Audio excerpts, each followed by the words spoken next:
Unang dan Tingguan menebus kekalahan Tan Yu Ho dengan permainan yang mentakjubkan. Denmark dikalahkan dengan 15-12, 12-15, dan 6-15. Benar, Tuhan telah mengabulkan permintaan kita. Permintaan 103 juta rakyat yang sedang memperkuat ketahanan revolusi nasional. Lambang supremasi bulu tangkis dunia kita bawa kembali. Piala Thomas belum mau lepas dari bumi Asia dan tak mau lepas. Ia mau berjuang bersama rakyat-rakyat Nepal, mengganyang segala bentuk kolonialisme dan imperialisme. Pemirsa di tanah air, kita saksikan pengalungan medali oleh Madam Liu Shenrong, Presiden of the International Badminton Federation, kepada juara.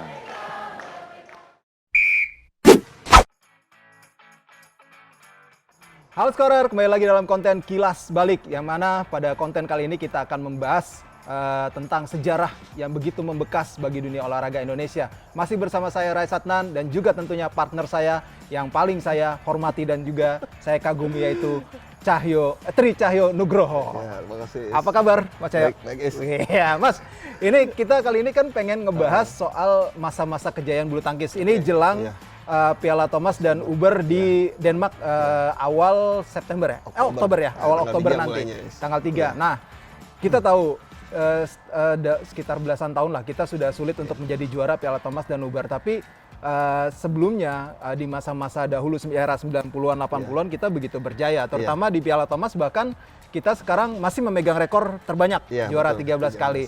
Nah, yang paling Mas Cahyo kenang dulu deh, mungkin di ajang Piala Thomas kapan? Dan juga Piala Uber kapan nih yang paling mungkin Mas Cahyo kenang? Pertama ini dulu ya, yang pertama tuh kita tahu semua ya, olahraga tuh bisa jadi national pride gitu lah. Nah, pas saat itu seingat saya sih, saya masih SD ya mungkin ya, 84 82 lah. Tuh karena itu hari tontonan olahraganya Indonesia yang bisa membanggakan cuma bulu tangkis, ya udah ikut nonton aja gitu kan. Itu dari TV itu udah TVRI lah ya? Iya, waktu itu masih TVRI, masih satu.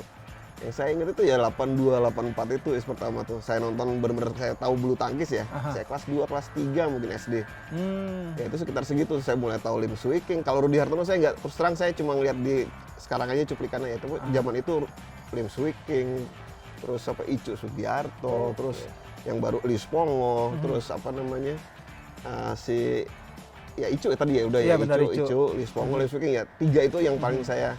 Christian Hadinata gandanya. Waktu itu saya impresnya cuma sama yang tunggal yang belum terlalu memperhatikan yang ganda gitu loh. Karena tunggalnya emang gila-gila Indonesia saat itu. Itu aja sih yang saya ingat. Yang 84 itu Indonesia gila juga bener. Jadi tuh Icuk mulai nongol, Lim Swee King mungkin udah agak-agak turun ya. Agak-agak turun, tapi Icuk nongol terus siapa namanya? Lis Pongo juga oke ya. Rudy Hartono juga. Udah mulai agak turun itu hari. Iya. Itu ganda kita masih belum seperti sekarang, karena kan sekarang yang jadi andalan kan ganda putra nih Mas. Nah, tunggal kita itu ya kalau bicara bulu tangkis bicara daya tahan ya, endurance ya. Apalagi waktu itu poinnya 15. Betul. Masih kalau service over tuh masih belum tentu bisa dapat masih fisik. Nah, itu gimana? Itu hari pokoknya semuanya tuh alot ya, maksudnya hampir setiap pertandingan itu ketat banget. Yang saya ingat ya. Jadi emang fisik luar biasa sih. Orang-orang saat itu ya, atlet-atlet saat itu saya lihatnya gimana ya? Udah main teknik iya, tenaga kekuras iya. Cuma saya ingatnya kayak ada motivasi lebih gitu loh, national pride gitu loh. Jadi lu tuh emang bawa nama negara gitu loh. Jadi harus all out gitu loh, abis-abisan. Ya bukan berarti sekarang nggak kayak gitu ya. Cuma saya ngeliat salah satu bedanya tuh kayaknya itu aja sih. Dari situ aja sih itu hari. Nah, waktu dulu tuh Cina sehebat ini nggak sih?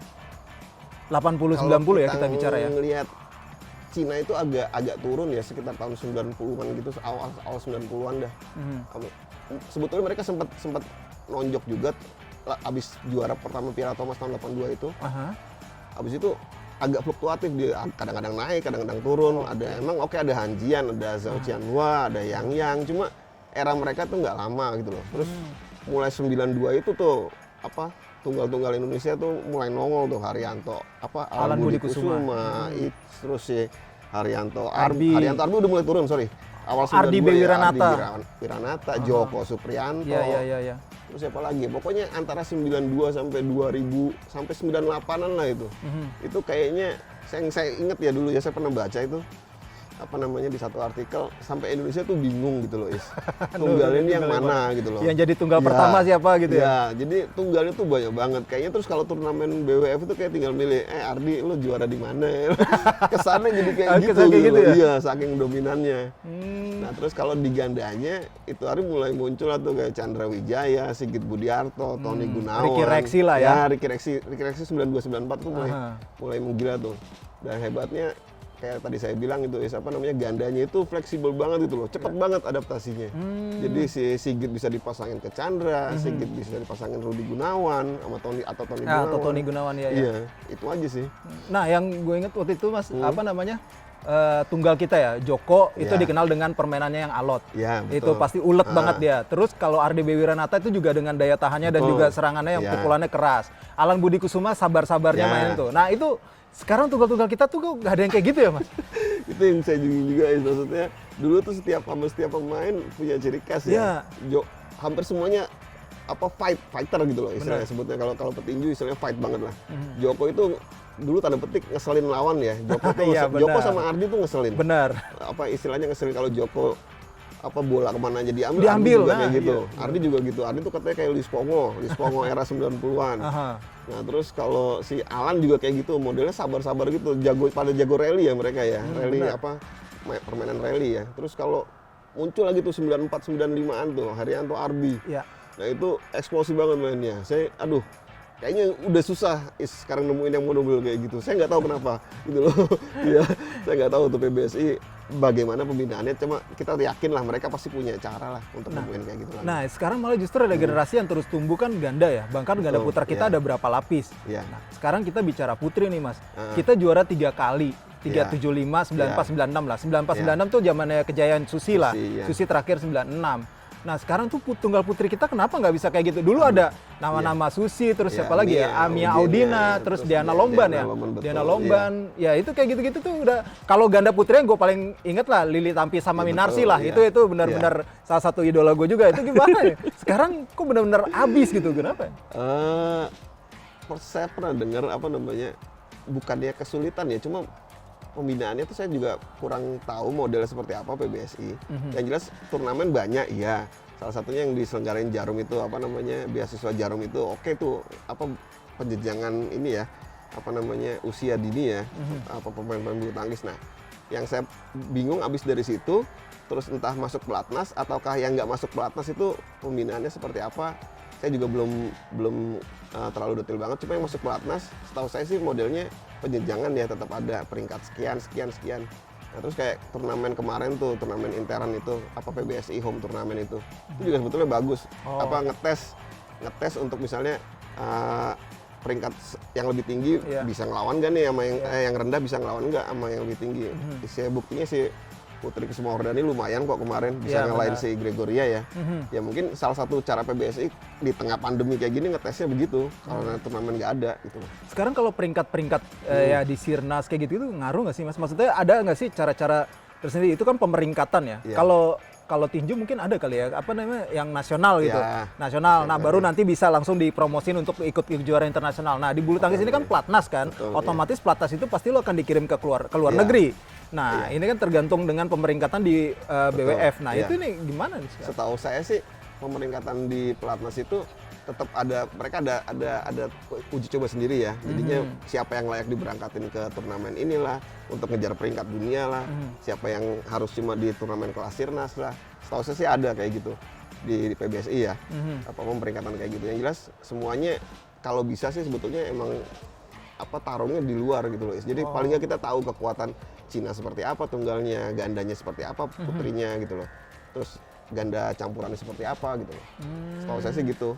Mas, ini sebenarnya ngaruh nggak sih ke teknik latihan ya? Sekarang kita itu menurun secara prestasi. Kalau tunggal dulu mungkin latihannya lebih berat. Ya nggak tahu ya porsinya mungkin sekarang udah pakai sport science atau apa, tapi ya dulu tunggal kita tuh benar-benar ya pemain yang benar-benar alot, ulet, sulit Nah, banget. itu Bola dia, kemana aja dapet. Iya. Bola sesulit apa di pelintir-pelintir juga dapet. Nah itu gue bingung nih sekarang kenapa nggak seperti itu ya kelihatannya ya. Agak lebih flamboyan ya mungkin ya dibilangnya. Lebih flamboyan mana ya mungkin ya. Jadi apa kalau dari sisi teknis saya pergantian sistem rally dari dulu yang 15 Iya, ke 21 service over, sekarang. ke rally point kayak sekarang itu apa itu berpengaruh ke gaya juga, yang pasti iya pengaruh ke gaya ya. Jadi Iya. kayaknya sekarang harus cepat selesai, ya udah gitu loh, terus Iya. set game berikutnya. Saya rasa itu juga pengaruh juga apa namanya teknik pola sistem point kayak gitu. Jadi pemain pengen cepat selesai, Iya. kayak hemat tenaga atau apa gitu loh. Cuma yang jadi pertanyaan ya itu tadi apa namanya, kita nggak punya, kalau saya satu yang saya cermati ya, jadi kita nggak punya pemain yang punya karakter khusus gitu loh. Oh iya. Ya, jadinya kayak dulu Joko main kayak gitu, Arbi Benar. kayak gitu, Benar. si Haryanto Arbi kayak gitu, terus Haryanto Si Hasto Hasto Arbi Arbi, segala uletnya benar. seperti itu, Icu yang eksplosif kayak gitu Iya, modelnya, benar. itu belum saya temuin lagi sekarang gitu loh. Kayaknya segitu-gitu aja gitu loh. Nggak tahu Berarti juga kenapa itu. sekarang tunggal putra ikonik sehabis Taufik Hidayat udah nggak. Ya mungkin Sinisuka yang paling bagus ya, peringkat 7 ya. Iya ya Anthony. Peringkat 7 Anthony Sinisuka Ginting sama si Jonathan Christie ya? Iya. Itu pun masih kayak saya ngeliatnya masih naik turun juga sih. Iya. Walaupun secara peringkat stabil ya. Mas, gue sekarang ngajak untuk prediksi lah di Thomas sama Uber ini. Kira-kira kita waktu Thomas sebelumnya kan kita nyampe ke babak final ya, kalah dari Denmark lah, tuan rumah sekarang. Iya. Kalah dari Denmark, tuan rumah sekarang. Nah, main di Denmark. Denmark ini juga perkembangannya pesat banget. iya. Tunggal putranya apalagi, Iya. susah banget sekarang. Nah ini gimana nih sekarang kansnya kita untuk di Piala Thomas sama Uber ntar? Kalau Uber gue masih inilah semifinal aja, gue masih Bersyukur realistis banget ya, lah ya, iya. masih bersyukur lah ya. Kalau sekarang kan ini modelnya kalau dua di Uber nggak di Thomas, dua teratas ya di grup lolos ke perempat final ya. Kalau ngelihat kekuatannya sih Indonesia bisa lah di dua Thomas dan Uber itu ke perempat final. Yang jadi pertanyaan kan abis dari situ ya Is, Iya, kemana betul, gitu. betul. Nah kalau Uber nih bukan mengecilkan ya. Aha. Kalau ngelihat peta kekuatan emang agak berat sih. Cuma kalau putra masih ada lah harapan paling nggak ke semifinal. Logikanya sih, maksudnya kalau ngelihat peringkatnya, terus kok materi pemainnya ganda kita kan kuat banget sekarang. Iya, benar. 1-2 tuh. Benar. Si siapa namanya? Marcus Kevin. sama si The Daddies itu. Iya, benar. Si siapa namanya? Si Hendra Setiawan sama Muhammad Hasan. Muhammad Hasan itu 1-2 paling nggak udah jaminan lah itu poin gitu loh. Nah tinggal tunggalnya ini. Tunggal ini Puter-puter kita itu tiga, ya? tiga ini paling nggak harus ada satu yang bisa diandelin ngambil poin gitu kan. Itu aja sih. Sayangnya kenapa sih yang 3 itu tunggal? Gue selalu sekarang tuh kayak gitu, Mas. Sekarang tuh kayak gitu karena kita kalahan terus di tunggal ya. Iya. Kenapa sih yang 3 itu yang jadi apa namanya? Maksudnya yang 3 itu kenapa tunggal? Kenapa nggak ganda gitu?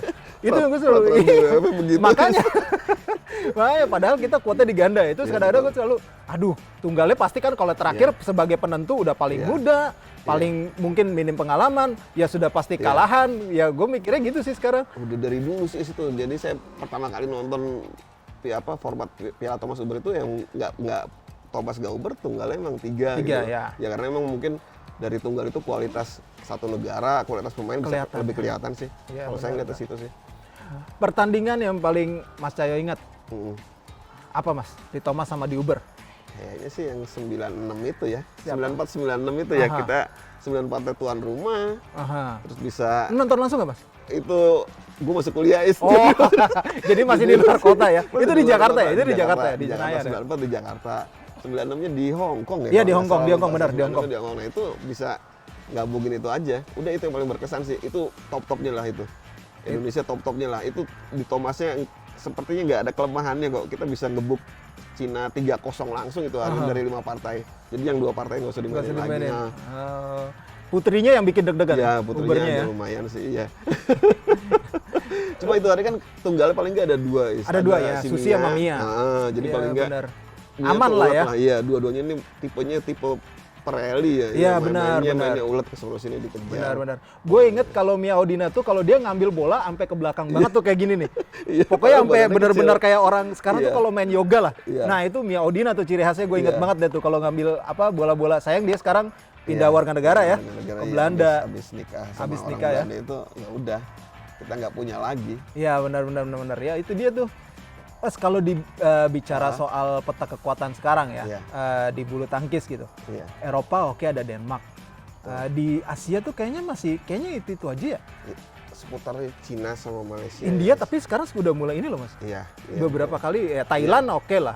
Cuma mereka masih perorangan sih, Is. Ya benar. Masih perorangan. Jadi kalau saya lihatnya kayak Spanyol pun punya si Marin ya, Carolina Marin, terus si India juga ada satu PV siapa, Sindhu iya, itu. Iya. Itu masih kekuatannya masih perorangan gitu loh. Jadi bukan satu tim. Nah, kalau Indonesia tuh emang lebih rata sih ya. Cuma rata ke atas atau rata ke bawah tinggal gitu aja gitu loh. Kita ngelihatnya. Gitu aja sih. Kalau dia tetap Cina sama Jepang sama Korea ya, kalau di di Thomas nggak di Uber kalau menurut saya sih lihatnya gitu. Oke, Pak Seo, kayaknya menarik banget. Tapi berhubung batas waktu, banyak iklan juga nantinya akan masuk, ya kan? Ya jadinya gue terpaksa sekarang agak meng-cut dulu karena iklannya belum ada yang masuk. Oke. Tapi kalau nanti udah iklannya masuk, baru durasinya diperpanjang. Oke. Thank you banget Mas Cahyo Iya, sama-sama. buat kenangan-kenangan, memori-memorinya di bulu tangkis. Iya. Mudah-mudahan sih memang kita berharap ya prestasi ya di Thomas maupun di Uber lah. Iya. Paling enggak, seenggaknya gue bener kalau Uber gue masih realistis semifinal lah harusnya. Iya. Masih bisa. Kalau Thomas masih berharap ada keajaiban untuk nyampe juara. Bayangin aja 18 tahun, 2002 Nah, terakhir. 2002 terakhir. Iya. Itu kita 5 Thomas tahun ya. berturut-turut ya. Iya. Terus diikutin Cina dari 2004. Nah, setelah itu kita udah nggak bisa juara lagi ya. Iya. Sedih gitu. Oke deh, Skorer, sampai di situ dulu perbincangan gue dalam mengenang kejayaan bulu tangkis Indonesia di Thomas dan di Uber Cup. Terima kasih atas atensi kalian semua. Sampai jumpa lagi di kelas balik berikutnya. Saya Rasatnan dan juga Mas Cahyo pamit. Sampai jumpa, Skorer. Ikuti kisah saya di Lechia Gdańsk hanya di skor.id.